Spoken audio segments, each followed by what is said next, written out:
Hey you, I'm Ali Amo, and this is the A Lease on Life podcast.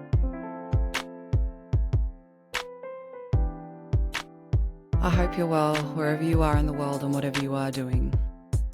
And I'm curious, since you've had plenty of time, to see if there's anything that you've learnt about your cycle, any aspect of a cycle that you find yourself stuck in, if there's anything at all that you've learned about it. Something I've been thinking about and looking into within myself are the emotions that bring you to tears and the role that crying plays as a form of physical expression of a cycle or just an expression of an emotion that you experience. What I'm about to ask you might be a bit of a weird question, and it might make you feel a little bit vulnerable just to hear me say it, even though I can't see or hear your response.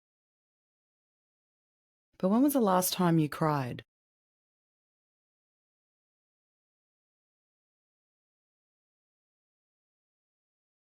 For me, it was only a few days ago. And this is a weird thing to to share, but I was watching that movie K-pop Demon Hunters. I was at a girlfriend's birthday about a month ago, and after most of the people had left, there was just a few of us remaining, but the kids had come home, her kids, and so they put it on, and I only caught glimpses of it and some of the songs, but I was more invested and engaged in our conversations to pay attention to the movie. But I thought, for a child's movie, this is a bit different. So I waited until my partner was open to.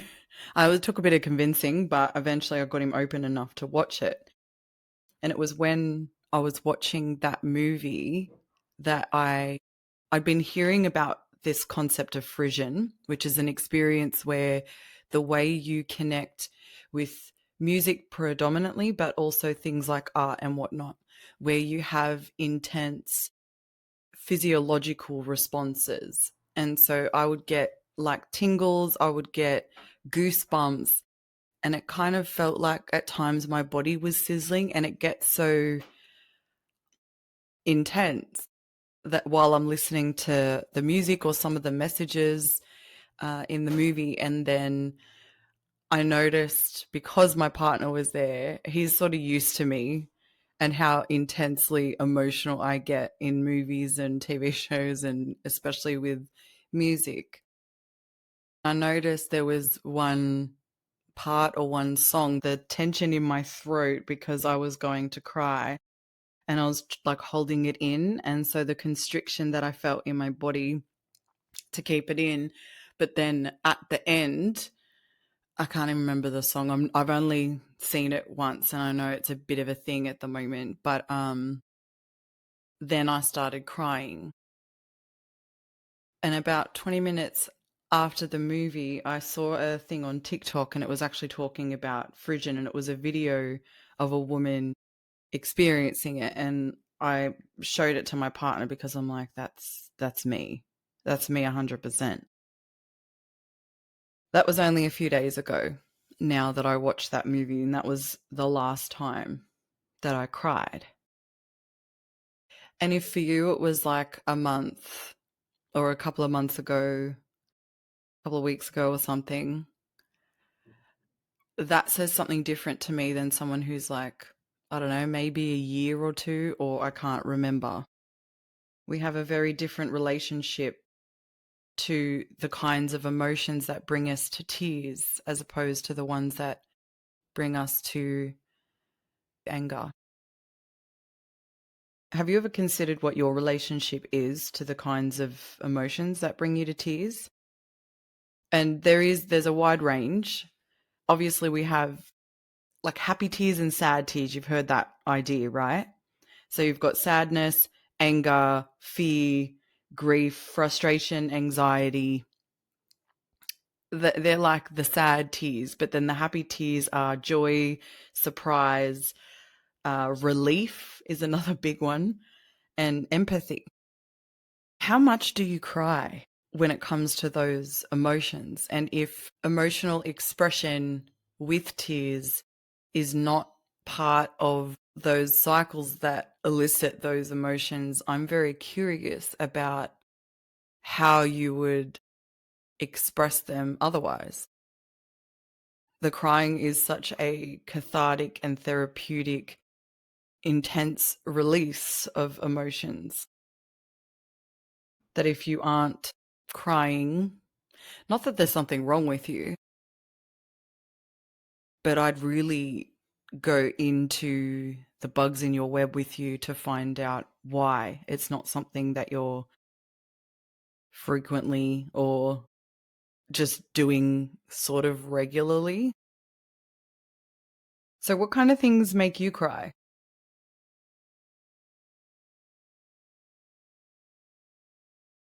Honestly, there were people I knew for 20 years who never saw me cry. I had a severe issue and fear around vulnerability growing up.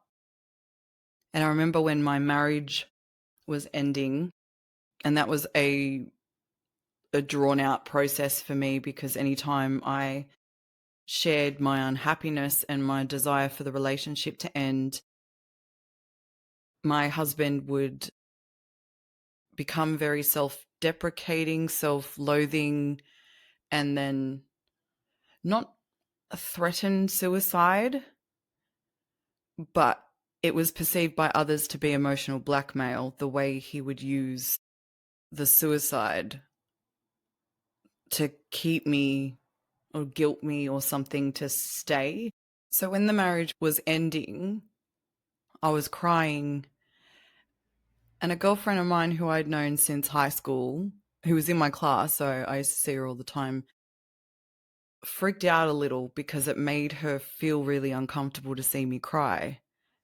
And I didn't realize she'd never seen it because I know how much I cry, and I know the person I am now is very different to the person I was growing up, but it was just very surprising to me to think that the length that I went to hide tears as opposed to the comfort levels that I had to share other emotions on the anger spectrum and frustration and things. But I cry sometimes at the drop of a hat, depending on the time of month it is. But intense emotions that I experience, more so, I cry more for the joy and the relief and the empathy than I do for the grief, and I cry in surprise sometimes as well, and the beauty of things, the beauty of moments.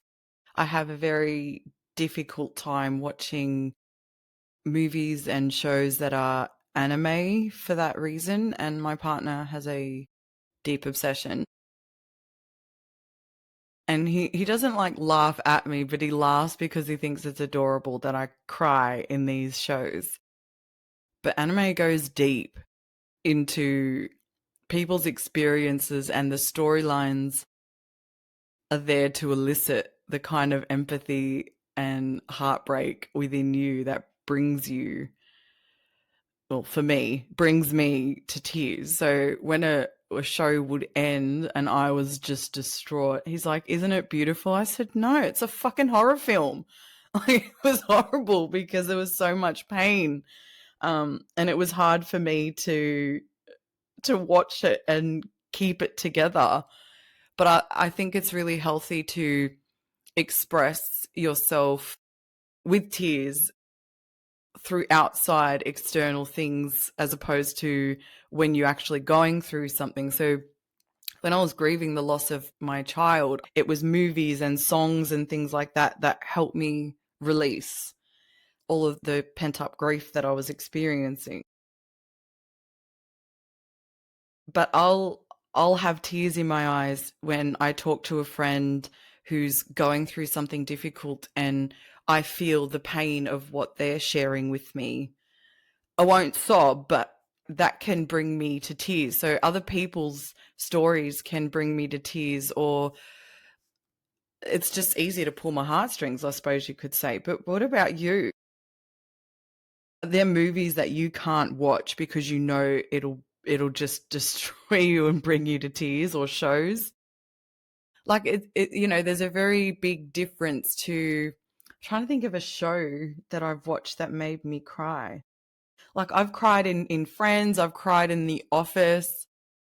I found myself getting emotional watching Brooklyn Nine-Nine the other day, and that's not even a show designed like that, but they have those moments, you know what I mean? And then there are other movies. For me, The Life of Pi, that I went through an entire box of tissues. There are 224 tissues in a box, and I went through every single one of them in one movie. That movie killed me. So are there movies and shows or songs? There are certain songs that bring me to tears at a certain point, and music can do that on its own, like instrumental music for me. I hope I'm not alone and you're resonating, because otherwise you're going to be like, that's a little bit weird. Um, but there's two in particular. Mariah Carey's song Butterfly, when it hits that, I think the word is crescendo. I don't know, but that peak point of the song, if I hear it, it brings me to tears. And also Celine Dion, My Heart Will Go On. Oh shit, I'm feeling things in my chest, the top of my chest, just thinking about it, because the lyric is, you are safe in my heart. Whoo, wow. Dude, talking about songs can bring me to tears. Oh shit. But yeah, the question I have for you around emotions, and it's not just expression, because you maybe have a relationship to those emotions and the expression physically with crying. Like, I'll cry, yeah, but never in front of anyone.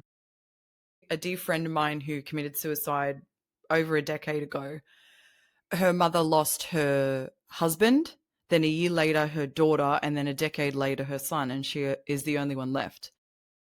Everyone thinks she's the strongest person that they know, and she is super strong because they've never seen her fall apart.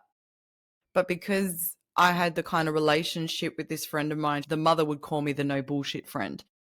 When we'd talk, she'd say, I have my moments and I go out into the garden when I talk to my kids or my husband, and that's when I'll let it out. But when something like that happens, physical expression of those emotions and the thoughts that come from that experience, and experiences in any way, shape, or form, like grief, crying is normal, it's healthy, it's therapeutic, it's cathartic, it's necessary.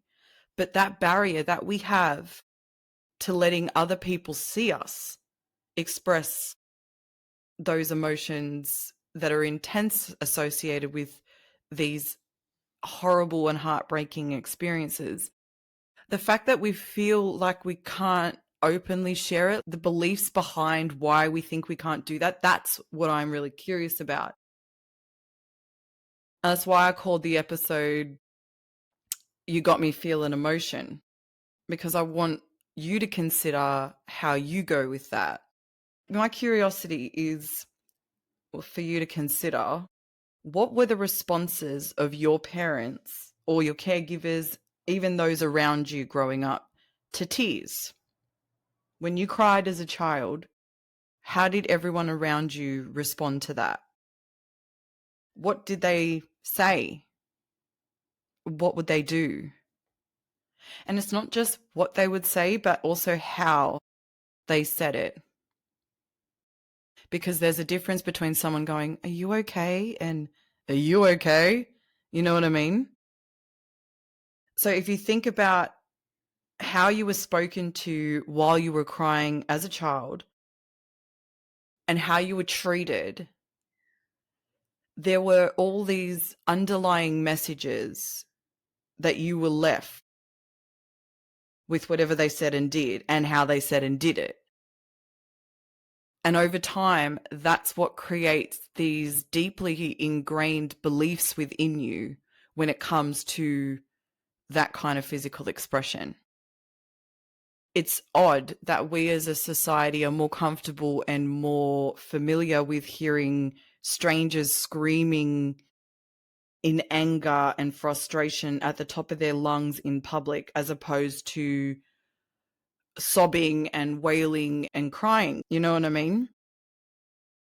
Doesn't that say a lot about us as a society? There is this, I don't necessarily know for certain that it is a global sphere cycle, but I do believe it is. I believe globally, in all countries, all communities, all societies, everyone's more familiar with hearing people scream at each other than people crying together or just hearing people crying.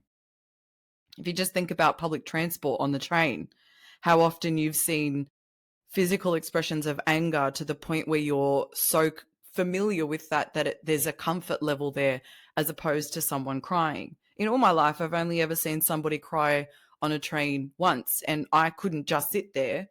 I actually went over and started speaking to her, but it was even how she was crying on the train.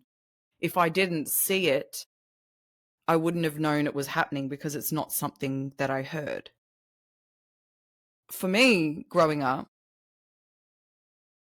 crying was seen as a weakness. It was seen as a inconvenience. And it was something that was pushed for me to cut off and bury, essentially. To give you an example, the first person in my life outside of like grandparents that I ever lost, I was 15 when I lost a friend in high school to leukemia. And the night that he died, we were taking turns all throughout that period because he wasn't doing well. And one of our parents would drive the four of us to Westmead Hospital to visit, and each day another person would do it, and it was actually my turn. So my mum was meant to be taking me and my friends, and then we got the call that he'd passed away. Instantly my mum's like, okay, we're not going. But everybody else still wanted to go, and so did I, and she said no. And then I went to my room. Wow, there's a full Mariah Carey theme, I've just noticed. I went to my bedroom, turned off the light, and put on Mariah Carey, you know that song with Boys to Men, One Sweet Day? Oh, love that song. And yes, that song too, when she hits the high note. Not just the Frisians, but definitely the tears. And I was just bawling my eyes out on my bed. I just found out my friend had died. My mum's response was to walk in my room, turn on the light, open the door, rip the blanket off me, and tell me to stop crying. She'd said things like, it's not good for you to do that. You don't need to do that. What I was doing was a healthy response, natural response. And then when I begged her through tears to please take us to the hospital, the family's there, they're waiting for us, she refused. So then I had to call my friends and say my mum won't drive us. Someone else's mum who'd already taken us took us. So I think it was more the inconvenience of taking us to the hospital now that I think about it, because it was like a 25, 30-minute drive away. But we went.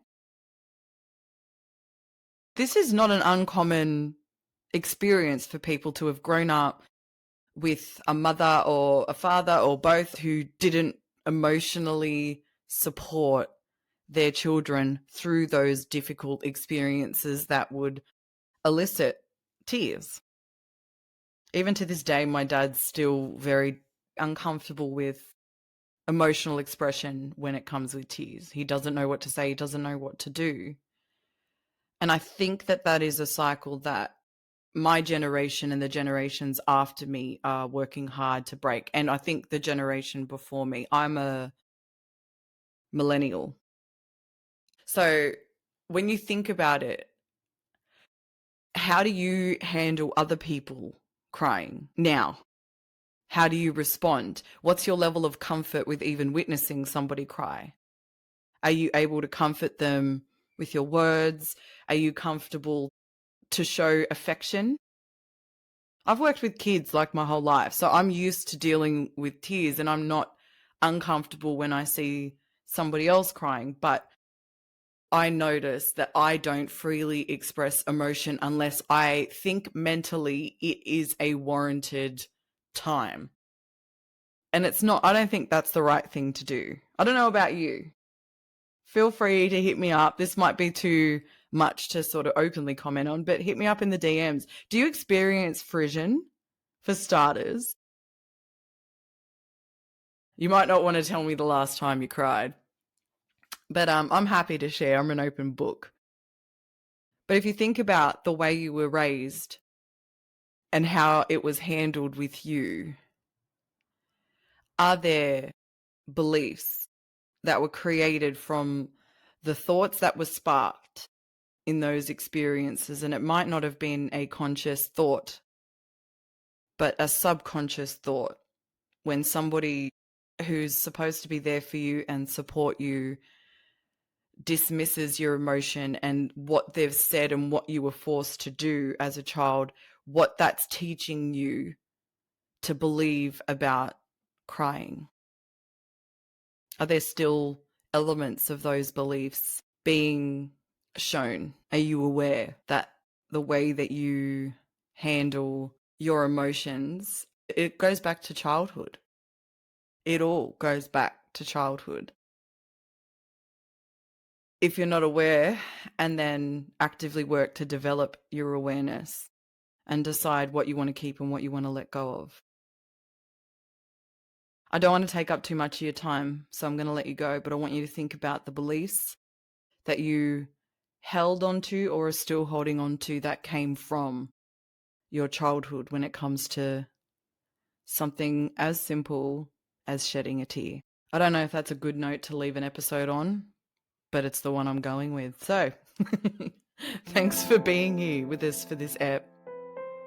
New ones normally come out every other Thursday, but if I've had something on or I've lost my voice, that was a thing that I experienced recently, then I might skip a week and it's not the end of the world. Speaking of world, wherever you are in it and whatever you're doing in it, I wish you all the best. If you'd like to get a copy of my book, Detangling the Web of Life, The Complete Guide to Understanding You and Everyone Else, you can find it on Amazon or on my website, www.weboflife.au. And that's where you can download the complete Web of Life philosophy, which is exactly where all of this stuff comes from. There's a lot of bugs people have in their webs that are largely misunderstood, and you need to understand with an experience the thoughts and emotions are what bind together to create the beliefs that you have. And some of them are not good, not healthy, and not beneficial to you to hold on to and keep running with. So you take it easy, beautiful people. You'll hear from me soon.